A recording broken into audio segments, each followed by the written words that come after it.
First Speaker Ray stood at the massive window of the Galactic Council station, his silvery skin reflecting the starlight. His four eyes blinked in sequence as he watched another report come in on his data screen. Another luminary colony had gone dark, consumed by the spreading crystal plague. His hands trembled as he closed the report. Behind him, the council chamber buzzed with the voices of 200 species representatives, all arguing about what to do. The luminary had been members of the Galactic Council for over 3,000 years.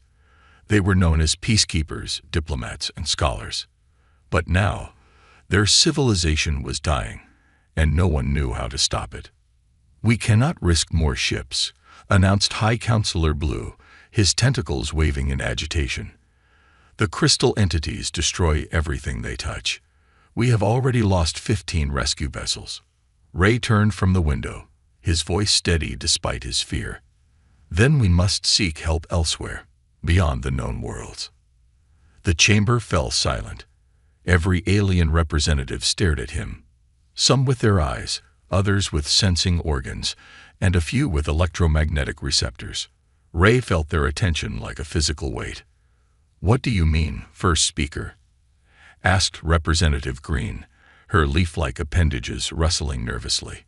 Ray activated the central display, showing a small blue planet in an unremarkable solar system. "3 of our deep space probes recently discovered this world. The inhabitants call it Earth. They are not yet part of the Council, but they are spacefaring. And more importantly," he paused, making sure he had everyone's attention, "they live on what we would consider a death world." Gasps and murmurs filled the chamber. Deathworlds were planets so harsh that most species considered them uninhabitable. High gravity, extreme temperatures, deadly atmosphere, dangerous wildlife. These worlds were avoided by civilized species. "You cannot be serious," Blue protested. "Deathworlders. They would be savages, barely able to build tools, much less help us." Ray brought up more images: Earth cities, ships, and technology. "They are far from savages, High Counselor. They built all this while surviving conditions that would kill any of us in minutes. Their world has vast temperature swings, crushing atmospheric pressure, and corrosive oxygen everywhere. They evolved while competing with millions of other species, many deadly enough to qualify as apex predators on gentler worlds." The council members watched in horrified fascination as Ray showed them scenes from Earth. Humans walking casually through snowstorms that would freeze a luminary solid. Children playing in waters that would crush most species. Workers handling hot metals in temperatures that would cook most council races. "But the most remarkable thing," Ray continued, "is their adaptability. They thrive in conditions from Arctic ice to burning deserts. They eat foods that would poison us, breathe air that would corrode our lungs, and survive pressures that would crush our bodies. And they do it all while building civilizations and advancing their technology." Representative Green moved closer to the display, studying the images. "You think these humans could help us fight the crystal entities?" "I think they might be our only hope," Ray answered. "Look at their history. They faced and overcome countless challenges on their deadly world. They understand survival in ways we never had to learn. And most importantly, they have experience fighting threats that adapt and evolve." The chamber erupted in debate again. Many representatives argued that contacting such dangerous beings was too risky. Others pointed out that the crystal entities would eventually reach their worlds too if nothing was done. High Counselor Blue raised his tentacles for silence. "First Speaker Ray, you understand what you're suggesting. If these humans are as capable as you say, they could be as dangerous as the crystal entities themselves." Ray nodded slowly. "Yes, they could be. But right now, my people are dying. Whole worlds are being consumed. The crystals adapt to every weapon we use, every strategy we try. We need people who understand adaptation, who have evolved to overcome deadly challenges." He looked around the chamber, meeting the eyes and sensing organs of each representative. "We need people who look at something impossible and find a way to survive it anyway. We need Deathworlders. The council chamber fell silent again, but this time it was a silence of consideration rather than shock. Finally, High Counselor Blue spoke. The council will vote. Should we contact Earth and request their help against the crystal entities? Ray held his breath as the votes came in. One by one, the representatives made their choice. When the final tally appeared, he felt his heart skip a beat. The vote was yes. They would seek help from Earth. For the first time since the crystal entities appeared, Ray felt hope. The Deathworlders were coming. The Galactic Council station hummed with nervous energy as the human ship approached. First Speaker Ray watched through the observation deck as the Earth vessel, named Phoenix, smoothly docked with the station. It was smaller than most council ships, but its hull bore marks of numerous repairs, signs of active service that made many council members uncomfortable. The docking tube extended, and the station's atmospheric systems worked overtime to create a breathable environment for the humans. Many council members had retreated to safe observation rooms, unwilling to risk direct contact with the Deathworlders. The airlock cycled, and Ray held his breath as the inner doors opened. Captain Jack Stone led his crew onto the station, walking with a casual confidence that made several nearby aliens step back. He was tall by human standards, but shorter than many council species. What caught everyone's attention was how easily he moved in the station's artificial gravity, which was set to standard council levels, much lighter than Earth's pull. First Speaker Ray, Stone asked, looking around the welcome area. His voice was calm and friendly, but to alien ears, it carried the unmistakable strength of a predator species. Ray stepped forward, performing the traditional luminary greeting. Captain Stone, welcome to the Galactic Council Station. We are honored by your presence. Stone smiled and extended his hand, then quickly caught himself. Sorry, human habit. We shake hands as a greeting. I understand that might not be comfortable for everyone here. Actually, Ray said, gathering his courage, I would be honored to try your human greeting. The other council members watched in amazement as Ray carefully shook hands with Stone. The human was surprisingly gentle, clearly aware of his species' greater strength. Let me introduce my team, Stone said. He gestured to a woman with short gray hair and keen eyes. Dr. Anna Wells, our xenobiologist. Then to a tall man carrying several devices. Tom Roberts, chief engineer. Each crew member nodded respectfully to the assembled aliens. High Counselor Blue floated forward on his gravity platform. You have come well equipped. His tentacles waved in what humans would later learn was a gesture of anxiety. We've brought everything we could think of, Stone answered. But first, we need to understand exactly what we're dealing with. The message mentioned crystalline life forms.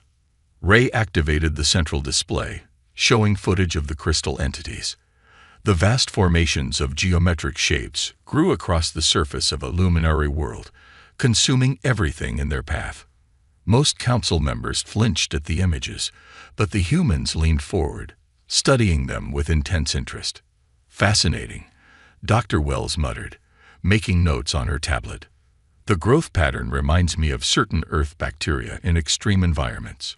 She turned to Ray. How fast do they spread? Too fast, Ray answered.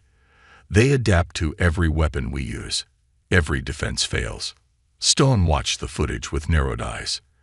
They're spreading like a forest fire, he said thoughtfully. Tom, you seeing this? Reminds me of the Australian bushfires back home. Roberts nodded, already running calculations on one of his devices.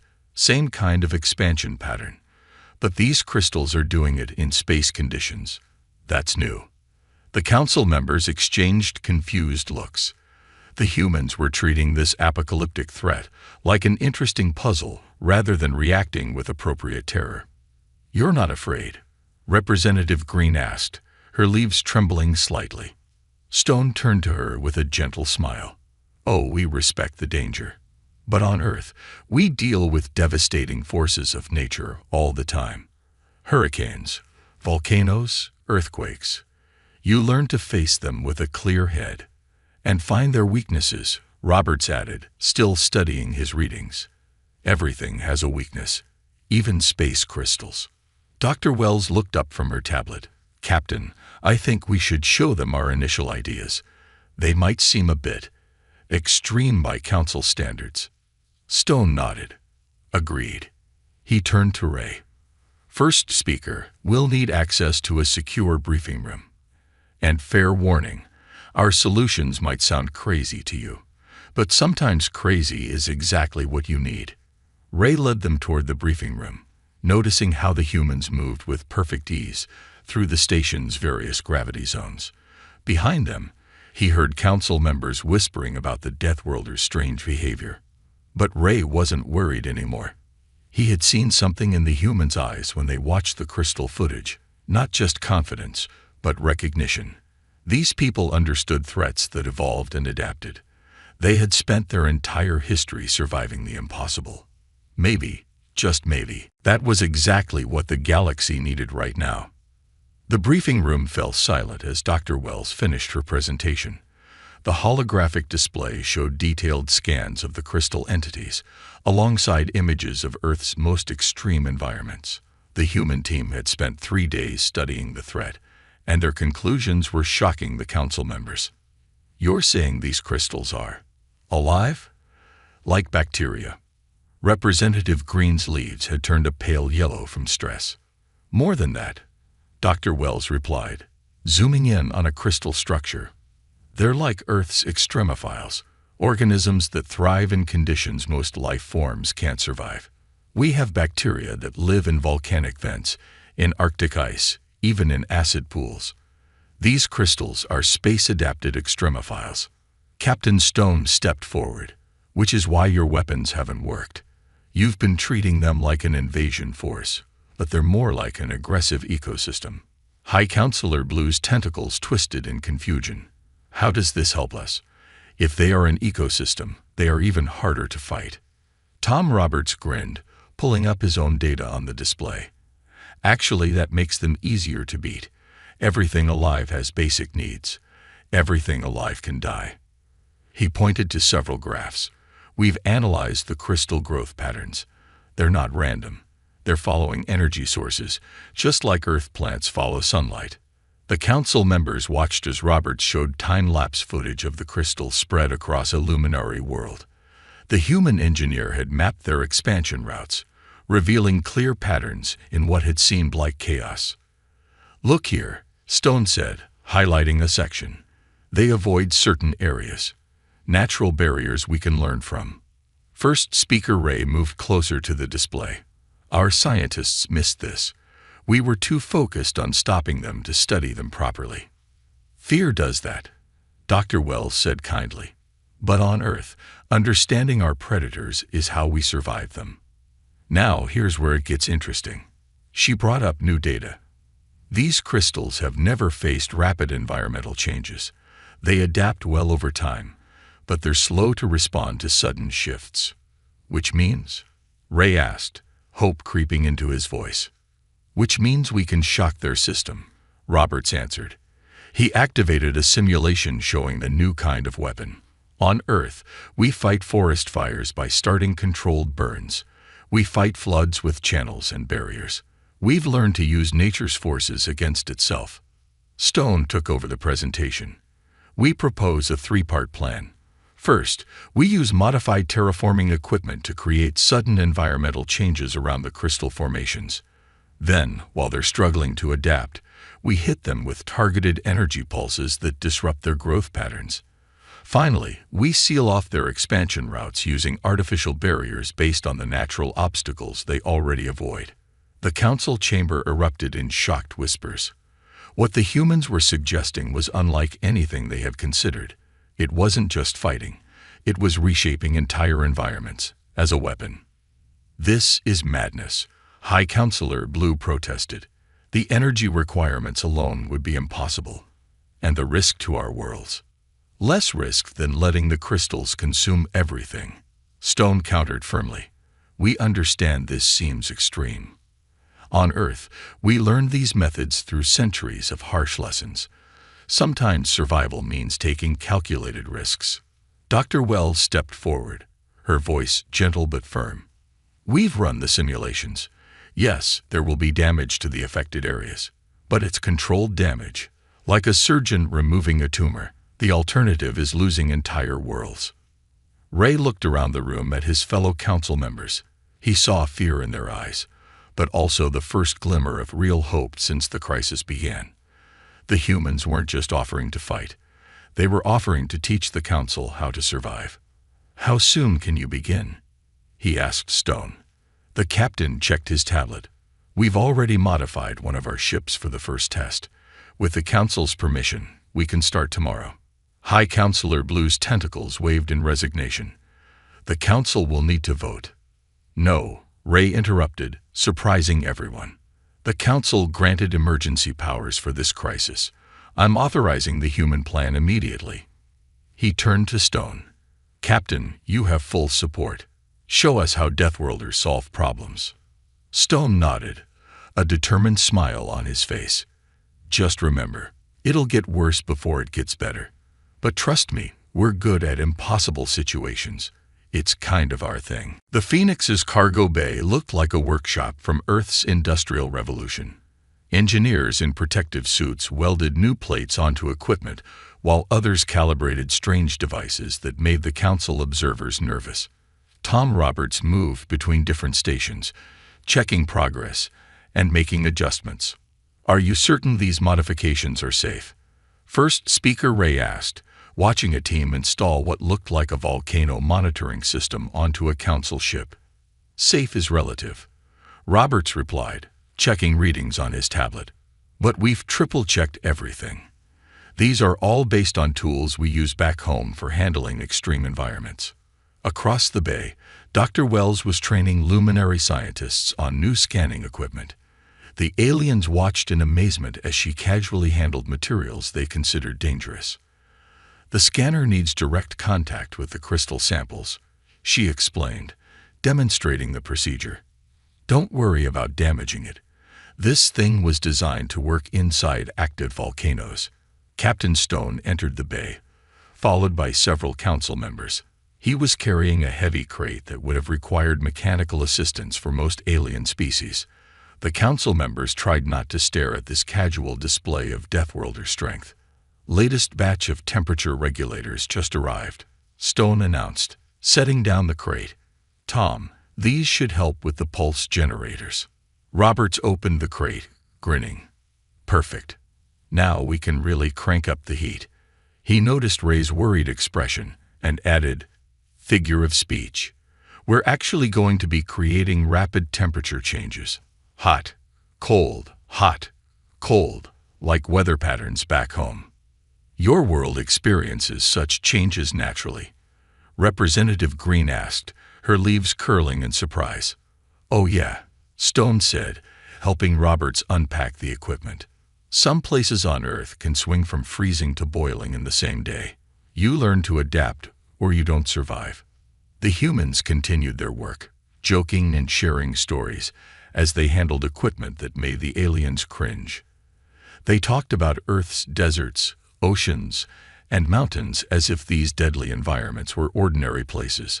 A loud crash made everyone jump. A young engineer had dropped a power coupling, which sparked dramatically before she quickly disconnected it. "Sorry, Captain," she called out, already starting repairs. "Just a small light show, no damage." The council members were shocked when Stone and the other humans laughed. "Reminds me of that lightning storm in Arizona," Stone said. "Remember that, Tom? When we were testing the new weather stations." "How could I forget?" Roberts chuckled. "Never seen such beautiful destruction."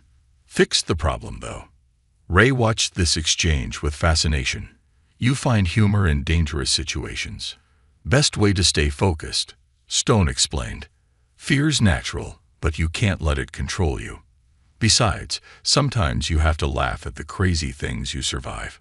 A warning light flashed as another team tested a modified shield generator. The device hummed ominously, producing energy readings that made the council's safety systems scream warnings. Those energy levels.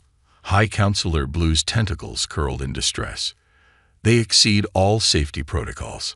Had to bypass some limiters, Roberts explained, adjusting settings. Don't worry, this is about half what we deal with in a standard Earth thunderstorm. We've got fail-safes. Dr. Wells joined them, carrying data from her latest crystal analysis. The good news is the crystals have never encountered anything like our equipment.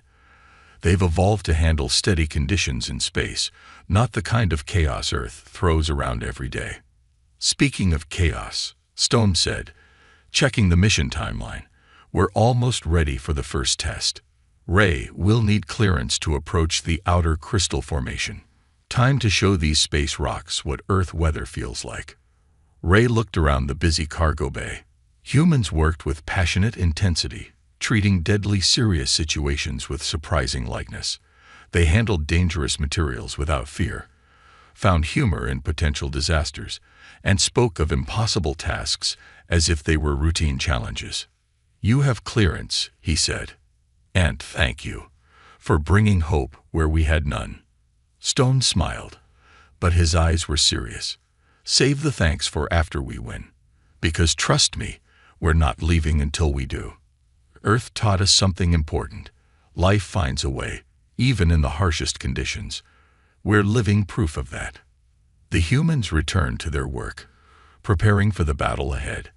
And for the first time since the crisis began, the watching aliens felt something new, not just hope, but certainty. These Deathworlders weren't just fighting. They were bringing the full force of their harsh world's lessons to bear. The crystals were about to learn why Earth species were so hard to kill. The modified ships approached the crystal field, their engines glowing against the darkness of space. Captain Stone stood on the Phoenix's bridge, watching the massive crystalline structures spread across the abandoned luminary mining station. The formations sparkled like deadly diamonds, beautiful and lethal. All ships in position, Roberts reported from his engineering station. Environmental controls ready, just like fighting a bushfire back home, but with more sparkly bits. First Speaker Ray and several council observers stood at the back of the bridge, trying to hide their nervousness. They watched the humans work with steady hands and calm voices, as if they weren't about to attempt something unprecedented. Beginning Phase 1, Stone announced. Dr. Wells, you're up. Dr. Wells activated the modified terraforming equipment. Beams of energy shot from the ships, creating controlled chaos in the space around the crystals. Temperature, radiation, and pressure began to change rapidly, mimicking Earth's most extreme weather patterns. Look at that, Roberts said excitedly, pointing at his readings. They're trying to adapt, but they can't keep up. They've never dealt with conditions changing this fast. The crystal formations began to pulse with strange light. Parts of them started to crack and split as they failed to adapt to the rapidly shifting environment. The council observers gasped, having never seen the crystals show any sign of weakness before. Now for Phase 2, Stone ordered. Tom, hit them with the pulse generators. Roberts grinned and activated the new weapons.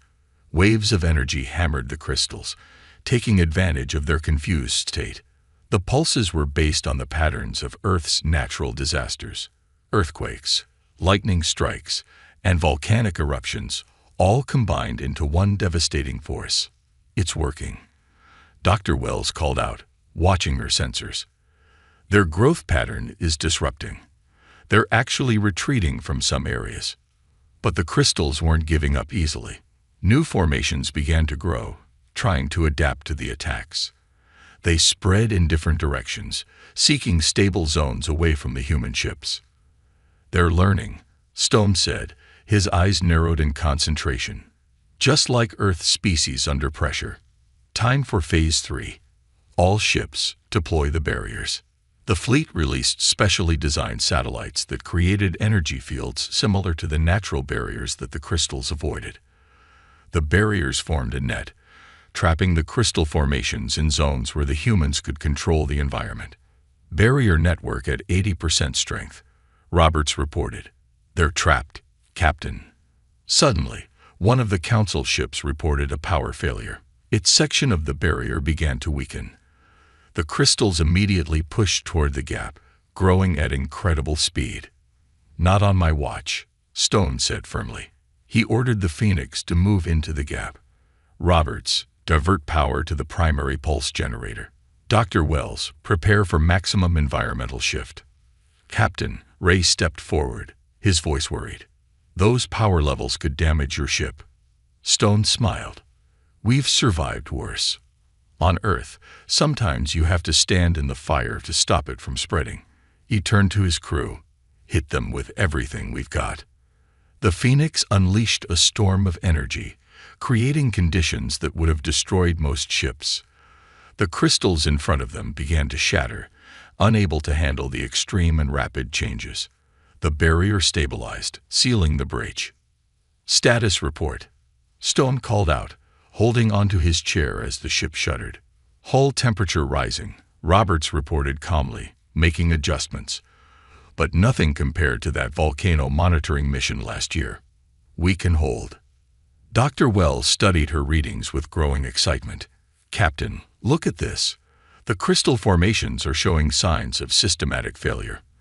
The combined stress is too much for them." The council observers watched in amazement as the once unstoppable crystal entities began to break apart. Areas that had been consumed for months started to clear. The humans had found a way to turn their own harsh world's lessons into a weapon against the spaceborne threat. Stone watched the crystals retreat, his expression serious but satisfied. "Send the data to the other ships. Tell them to focus on the weakening areas. We've got them on the run now." Ray stepped forward, his voice full of wonder. "You've done it. You've actually found a way to fight them." "No," Stone corrected him, eyes fixed on the battle. "We've found a way to beat them.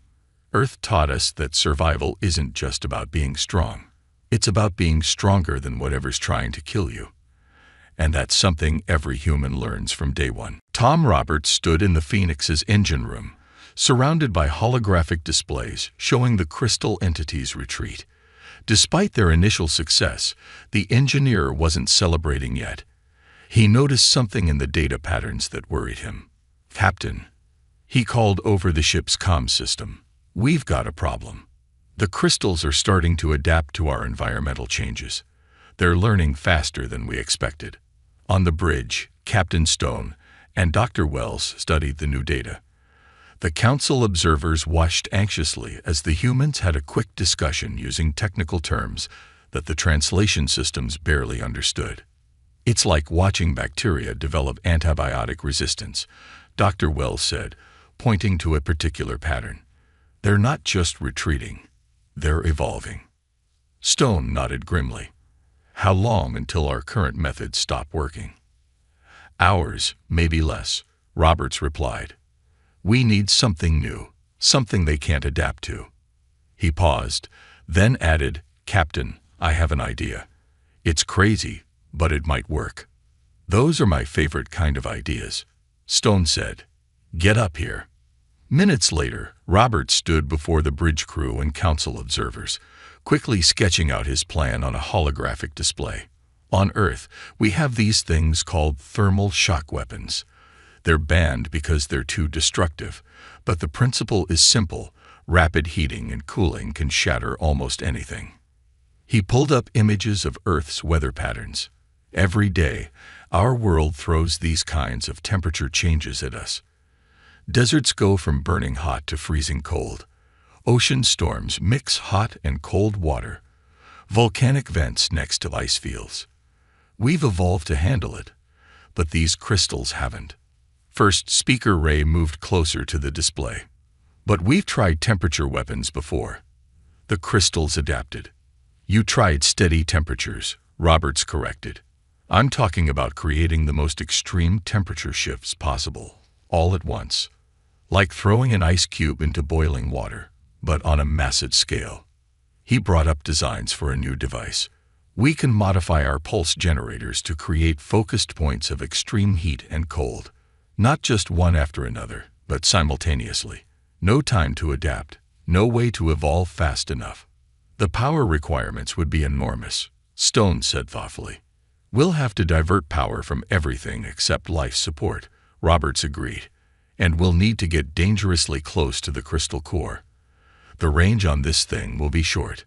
The council members began to protest, but Dr. Wells cut them off.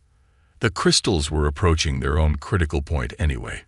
If we don't stop them now, they'll become completely resistant to our current methods. Stone studied the plans, then looked at his crew. They all nodded, ready to take the risk. He turned to first speaker Ray. "We need authorization to make these modifications. And yes, it's dangerous. But right now, it's our best shot." Ray looked at the other council members, then straightened his shoulders. "Do it. We trust you." The next few hours were a blur of activity. Roberts and his engineering team worked at incredible speed, modifying their equipment while the rest of the fleet kept the crystals contained. The council observers watched in amazement as the humans handled dangerous materials and energy levels that should have killed them. "Ready for test firing," Roberts announced finally, his voice tired but excited. "We'll only get one shot at this. The power surge will probably fry the generators." Stone took his command chair. "All non-essential personnel to emergency stations. We're going to hit them with everything Earth taught us about surviving impossible conditions." The Phoenix moved into position, approaching the crystal core formation. The new device hummed to life, making the ship's hull vibrate. Warning alarms blared as power levels exceeded all safety limits. "Device at full charge," Roberts reported. 10 seconds to firing. "If anyone wants to say any prayers, now's the time." Dr. Wells watched her sensors carefully. "Crystal mass is reacting to our approach. They sense the danger." "They should," Stone said quietly. "They're about to learn why Earth species are the most dangerous in the galaxy." He took a deep breath. Fire. The device activated, creating a sphere of pure chaos around the crystal core. Areas of extreme heat bordered zones of incredible cold, with no gradual transition between them. It was like taking all of Earth's harshest conditions and forcing them to exist in the same space. The bridge crew watched, hoping their gamble would pay off. They had brought the full fury of their death world to the stars, and now they would see it was enough. The Phoenix's bridge was silent except for the hum of overworked engines and the steady beep of monitoring equipment. Everyone watched as Robert's device unleashed Earth's fury on the crystal core. The view screens showed a spectacular light show as extreme heat and cold battled in the same space. "Initial readings coming in," Dr. Wells announced, her voice tense. "The crystal structure is, yes, it's breaking down at the molecular level. They can't adapt fast enough." The core formation began to splinter and crack. Pieces of crystal shattered into space, their usual glow fading to dull fragments. Around them, the smaller crystal formations started to lose their coherence, like a plant dying from its roots. "Power levels critical," Roberts reported from his engineering station, his hands flying over controls. "Hull stress at maximum. But it's working, Captain. It's actually working." Stone gripped his chair as the ship shuddered. "Hold position. Keep the device running as long as possible." First Speaker Ray and the council observers stared in amazement as the seemingly unstoppable crystal entities began to fall apart. Years of fear and helplessness were ending because these Deathworlders had thought to use their planet's harsh conditions as a weapon. Suddenly, a massive energy surge rocked the ship. Sparks flew from several consoles as the device pushed beyond its limits. "Power system failure imminent," the computer warned. "Just a few more seconds," Stone ordered, his voice steady despite the chaos. "Every crystal formation we destroy now is one less we have to fight later."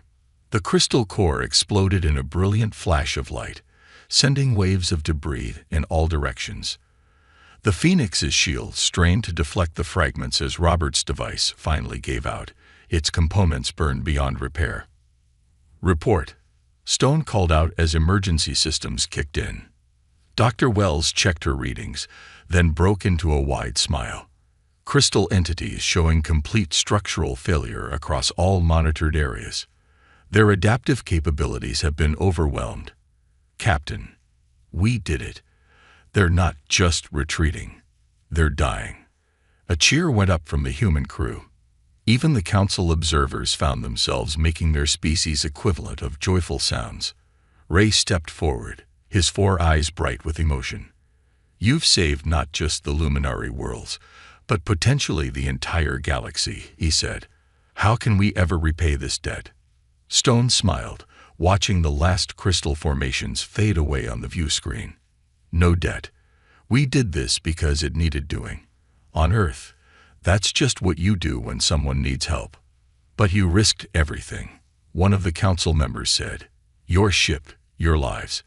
And for aliens you barely knew." "That's another Earth lesson," Dr. Wells explained, still monitoring the crystal's death throes. "Sometimes you have to risk everything to save what matters. Our world taught us that survival often means helping each other through impossible situations." Roberts joined them on the bridge, his uniform stained with coolant from emergency repairs. "Besides," he added with a grin, "this was actually kind of fun. Not every day you get to turn Earth weather into a space weapon." The council members looked at each other, finally understanding something fundamental about these Deathworlders. Humans hadn't just survived their harsh world. They had learned from it, turned its challenges into strengths, and developed an unshakable determination to overcome any obstacle. Over the next few days, as the fleet helped clean up the crystal debris and restore communications with isolated colonies, the council received dozens of messages from their members. Every message said basically the same thing. Humanity needed to be offered full council membership immediately. "Your people have earned their place among the stars," Ray told Stone as they watched the cleanup operation. "Though I must admit, many species will be nervous about having Deathworlders in the council." Stone laughed. "They'll get used to us. And next time there's a crisis, they'll be glad to have people around who think impossible just means try harder." The Phoenix's crew began preparing for their return to Earth. They had reports to file, modifications to document, and a lot of explaining to do about the creative ways they'd pushed their equipment past all known safety limits. But they had also shown the galaxy something important. Sometimes the harshest worlds produced the strongest heroes. Sometimes the species that evolved in the most dangerous conditions were the ones most ready to risk everything to help others. And sometimes, when the galaxy needed heroes, Deathworlders were exactly what it needed all along.